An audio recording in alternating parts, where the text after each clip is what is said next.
ईश्वर है या नहीं, इसके बारे में बुद्ध ने क्या कहा? बुद्ध ने क्यों ईश्वर को मानने से इनकार किया? दोस्तों, आज की इस कहानी में हम जानेंगे कि गौतम बुद्ध क्यों ईश्वर को मानने से इनकार किए। वैसे आपके दिमाग में भी कभी ना कभी यह सवाल जरूर आया होगा कि ईश्वर है या नहीं। तो चलिए जानते हैं आज की इस कहानी के माध्यम से बुद्ध ने क्यों कहा कि ईश्वर नहीं है। वीडियो में आगे बढ़ने से पहले अगर आपने हमारे चैनल को अभी तक सब्सक्राइब नहीं किया है तो सब्सक्राइब करें ताकि महात्मा बुद्ध की और प्रेरणादायक कहानियां हम आप तक पहुंचा सके। दोस्तों, गौतम बुद्ध अपने जीवन काल में अपने प्रवचनों से मानव जीवन में क्रांति लाए थे और हम जानते भी हैं कि गौतम बुद्ध की बातों में जीवन जीने की कला छुपी हुई है। उनके जीवन में घटित हुई घटनाओं से बहुत कुछ सीखने को मिलता है। ऐसी ही एक घटना के बारे में आज मैं आपको बताऊंगा कि गौतम बुद्ध के समय में एक सवाल उनसे अक्सर पूछा जाता था कि ईश्वर है या नहीं, और हर बार बुद्ध एक अलग जवाब देते थे। ईश्वर के बारे में पूछा गया यह सवाल आज भी पहेली है और बुद्ध के समय में भी एक पहेली ही था। लोगों ने यह सवाल कई बार बुद्ध से पूछा लेकिन बुद्ध कभी भी इसका सही जवाब नहीं दिए। एक बार की बात है, एक ज्ञानी पंडित गौतम बुद्ध का प्रवचन सुनने आया करता था और वह पंडित उनकी बातों से सहमत भी था। वह मानता था कि गौतम बुद्ध एक ज्ञानी पुरुष है। एक बार बुद्ध ध्यान की मुद्रा में बैठे हुए थे और वह पंडित उनके पास आ गया और उनसे पूछा कि बुद्ध, कृपया आप मुझे बताइए कि ईश्वर है या नहीं। मेरी आपसे प्रार्थना है कि आप मेरे सवाल का मुझे सही जवाब दे। बुद्ध के बारे में यह कहा जाता है कि वह कभी भी किसी भी प्रश्न का सीधा जवाब नहीं देते थे। उनके हर जवाब में रहस्य भरा होता था। ज्ञानी पंडित ने कहा कि मुझे ईश्वर के बारे में आपसे जानना है। बुद्ध उसकी बात सुनकर मुस्कुराए और फिर पंडित से बोले, ठीक है। गौतम बुद्ध ने कहा कि मैं तुम्हारे सवाल का जवाब जरूर दूंगा, लेकिन उससे पहले मेरे कुछ प्रश्नों का जवाब आप मुझे दे दो। पंडित ने कहा, मैं बिल्कुल आपके प्रश्नों का जवाब दूंगा, आप कृपया प्रश्न पूछे। बुद्ध ने कहा कि क्या तुम सूर्य को मानते हो? पंडित ने बुद्ध की तरफ देखा और कहा कि यह किस विकार का प्रश्न है? मैं छोटा बच्चा हूँ, क्या आप जो मुझसे बच्चों वाला प्रश्न पूछ रहे हैं? सूर्य तो साक्षात प्रकट होता है और पूरी दुनिया को रोशनी देता है। धरती पर रहने वाले हर जीव को सूर्य से ऊर्जा प्राप्त होती है। सूर्य को तो हम रोज ही देखते हैं। बुद्ध ने उनसे कहा कि ईश्वर के होने के बारे में प्रश्न कहाँ से आया, क्योंकि जिस प्रकार सूर्य हमारे सामने है उसके होने का कोई प्रश्न नहीं होता। तब ईश्वर के लिए यह सवाल क्यों उठा?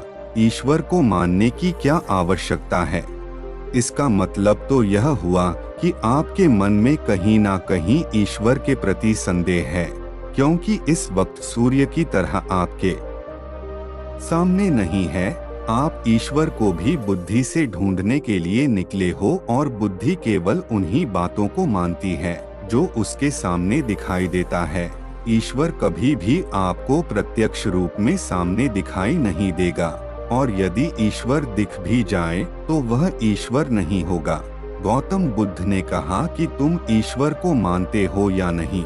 असल में यह प्रश्न ही गलत है, और गलत प्रश्न का सही उत्तर कैसे दिया जा सकता है? इसलिए अगर इस गलत प्रश्न के पूछे जाने पर कोई महात्मा या व्यक्ति इस प्रश्न का उत्तर देता है तो वह उत्तर भी इसी प्रश्न की तरह ही गलत होगा। पंडित बुद्ध की बात सुनकर थोड़ा भ्रमित सा हो गया। उसने कहा कि बुद्ध, आप किस तरह की बातें कर रहे हैं? मुझे कुछ समझ नहीं आ रहा है। बुद्ध ने कहा, अगर मैं तुम्हें सीधे शब्दों में बताऊं तो इसका मतलब यह है कि ईश्वर को मानना नहीं बल्कि जाना जाता है।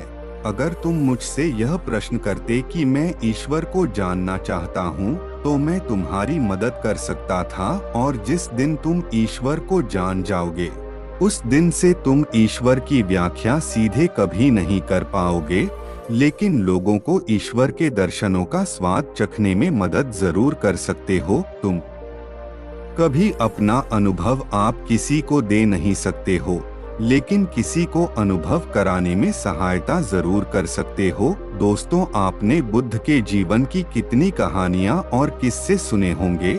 वहां आपने देखा होगा कि बुद्ध ने कभी भी ईश्वर के बारे में स्पष्ट नहीं कहा, और इसकी वजह से कई बार बुद्ध के ऊपर उंगलियां भी उठी। लोगों ने यहाँ तक कहा कि बुद्ध कुछ भी नहीं जानते, क्योंकि बुद्ध इस तरह के प्रश्नों का ठीक से उत्तर कभी नहीं देते थे। गौतम बुद्ध इस तरह के प्रश्नों से हमें बचा करते थे, क्योंकि ईश्वर और आत्मा के संबंध में कोई उत्तर दिया ही नहीं जा सकता है, और अगर कभी देना भी पड़े तो वह उदाहरण के माध्यम से उसे समझाने का प्रयास करते थे, क्योंकि ईश्वर और आत्मा के संबंध में कोई उत्तर दिया ही नहीं जा सकता है। यह संभव ही नहीं है। और मेरा यह मानना है कि बुद्ध को सचमुच ज्ञान प्राप्त हुआ था।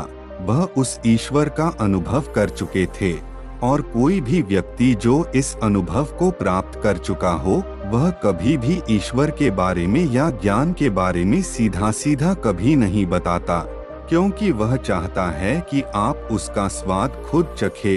गौतम बुद्ध ने कभी वह गलती नहीं की जो आज के कुछ धर्म गुरु कर रहे हैं। कहने का मतलब है कि जितने भी ज्ञानी पुरुषों ने ईश्वर के बारे में स्पष्टीकरण किया, उनके अनुयायियों ने उनके धर्म गुरुओं द्वारा ईश्वर के बारे में कही हुई बातों को मान लिया और अपने अलग अलग समुदाय बना लिए। फिर क्या हुआ, आप यह देख ही रहे हैं। उन गुरुओं द्वारा दी गई प्रामाणिकता के आधार पर आज वह सभी समुदाय एक दूसरे के दुश्मन बने हुए घूम रहे हैं और हथियारों के दम पर यह प्रमाणित करना चाहते हैं कि मेरा गुरु सही है, मेरा ईश्वर सही है। वह लोग यह कहते हैं कि तुम अपने ईश्वर को छोड़ो और हमारे ईश्वर को मानो, क्योंकि हमारा ईश्वर सत्य है। अगर कोई व्यक्ति ईश्वर की सीधी व्याख्या कर देगा तो अज्ञानियों की भीड़ उसकी बातों को मान लेगी। वह भीड़ भी ईश्वर का अनुभव कभी नहीं करेगी। वह भीड़ तो केवल आपकी कही गई बातों के आधार पर किताबें लिख देगी और हाथ में तलवार लेकर चल पड़ेगी कि हम अपने समुदाय को बढ़ाएंगे, अपने धर्म को बढ़ाएंगे, प्रचार प्रसार करेंगे। शायद बुद्ध इस बात को जानते थे, इसलिए उन्होंने कई बार ईश्वर के वजूद को भी नकारा, इसलिए कि आपकी प्यास और गहरी हो सके, आप उसको जानने के लिए उतावले हो जाएं। अगर बुद्ध ईश्वर के बारे में सीधे सीधे कहते तो भीड़ आसानी से उनकी बात मान जाएगी। और ऐसे ही हमने धरती पर ना जाने कितने ही ईश्वर और भगवान को जन्म दे दिया है। ऐसा लगता है कि ईश्वर ने मनुष्य को नहीं बनाया, बल्कि मनुष्य ने ईश्वर को पैदा किया है। तो दोस्तों, गौतम बुद्ध की इस कहानी से हमें यह शिक्षा मिलती है कि भगवान को मानना नहीं बल्कि जानना चाहिए और उसका अनुभव लेना चाहिए। ईश्वर को जानने के लिए सिर्फ एक ही रास्ता है, और वह है ध्यान में जितनी गहराई से जाओगे उतना ही तुम्हारा ईश्वर के प्रति अनुभव होता चला जाएगा और तुम्हारे सभी प्रश्नों के उत्तर भी तुम्हें मिल जाएंगे। मैं आशा करती हूँ कि आपको यह कहानी बहुत ही पसंद आई होगी। ऐसी ही